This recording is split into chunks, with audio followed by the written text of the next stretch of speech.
Hello, and welcome to my weekly book review. And today, I want to talk to you about Legends and Lattes by Travis Baldree. This is the self-proclaimed novel of high fantasy and low stakes. Heard a lot of praise for this one this past year through Book Talk and BookTube, calling it a cozy fantasy. And I did an unboxing of this edition earlier this year. This is the Broken Binding edition, which is more pink than the upcoming Barbie movie. You know, pink sprayed edges, the sword and coffee on the side, pink boards. And I'm not going to lie, this is probably one of my favorite reads for this year so far. I mean, I know the novel came out last year, but of novels I've read so far in 2023, this is definitely amongst the best of them. Wow. So I mentioned in my unboxing months back that Travis Baldree used to work for Runic Games. He was one of the developers behind Torchlight, which was an isometric hack and slash game that I played back on the Xbox 360 over a decade ago. And then he left behind video games to become an audiobook narrator. And now he has turned his sights on being a novelist. And it suits him so well. It's the story about Viv, a orc adventurer who decides to quite literally hang up her sword. Here's her sword with the garland attachments as it's hanging in her coffee shop, to open a coffee shop.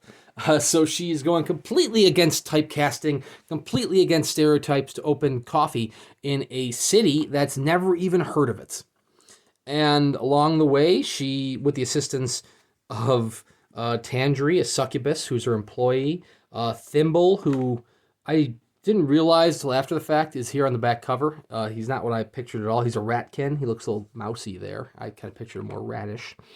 And Calamity, or Cal, who's a hobgoblin builder, she goes to the city of Thune to, go against type and build this coffee shop, which starts selling baked goods, which starts bringing the interest of those around her.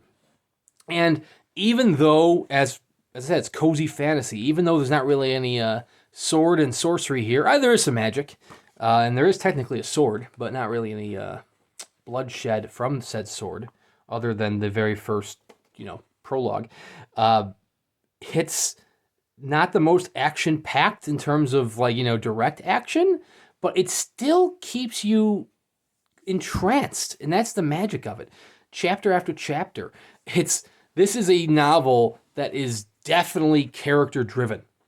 I mean, you would think the idea of opening a coffee shop and running a coffee shop might not be the most exciting novel, but you'd be wrong. The characters are so well written and so heartfelt that you want these characters to succeed. You want to know what's going to happen chapter after chapter as she continues to grow her business, as she continues to get a little pushback from the seedy underbelly of Thune, such as the Madrigal, who's sending goons to kind of, have her cough up some protection money.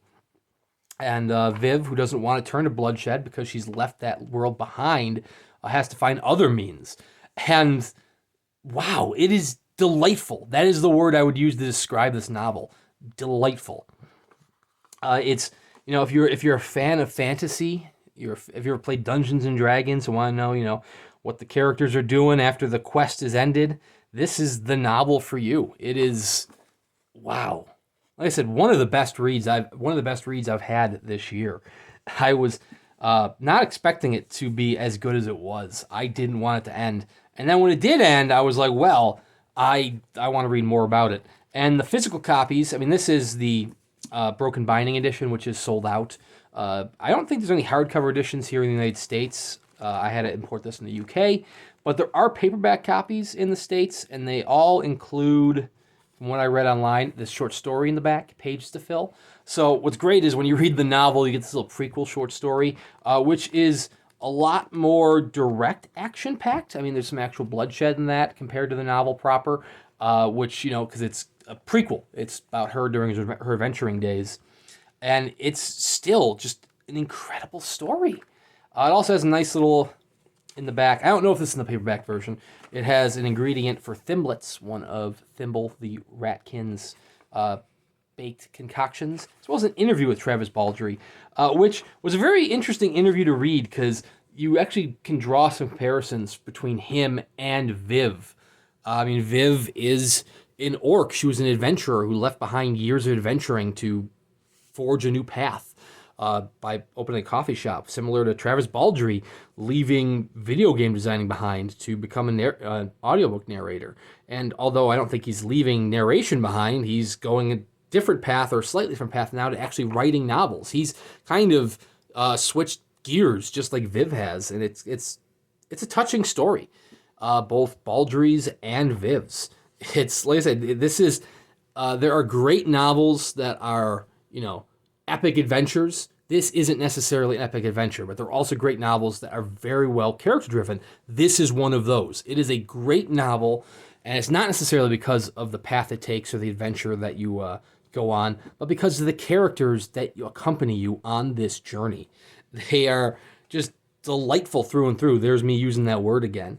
The second novel, which is actually a prequel, called Bookstores and Bone Dust, comes out in November, and I am all for it. That's going to be a tale about Viv during her adventuring days, being injured and recuperating in a city where she, I think, discovers a love for books, because she's a reader in Legends and Lattes as well. And man, I am going to buy that day one. Well, maybe not day one. I'm going to hope, fingers crossed, for a nice broken binding edition to match this one. That one I will buy day one. And you get another copy, hopefully signed by Travis Baldree. His signature leaves a lot to be desired, but he makes up for it with the content of his writing. So if you are a fan of the fantasy genre, even though you might have the dark blood and guts of George R. R. Martin or Joe Abercrombie or Mark Lawrence, and the idea of cozy fantasy might not be something that you would really consider, I ask of you to reconsider. It's I'm gonna use the word again. It's delightful. It was one hell of an adventure, and I want to just dive back in and spend more time in the world with Viv, Tangerine, and especially Thimble, the Ratkin. He is just such a precious little character. It's wow. Like I said, one of the best reads I've had this year. You can buy a copy wherever copies are sold, such as any other bookstore. Like I said, it might not be a hardcover such as this. It'll probably be a paperback.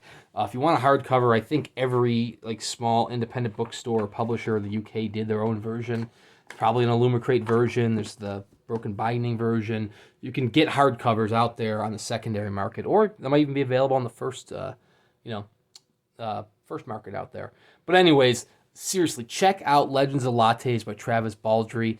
What a fun read it was. It's lighthearted, but it has some very serious undertones. I mean, it's low stakes like it says, but it does not read as a novel that you're not going to be interested in. It hooks you.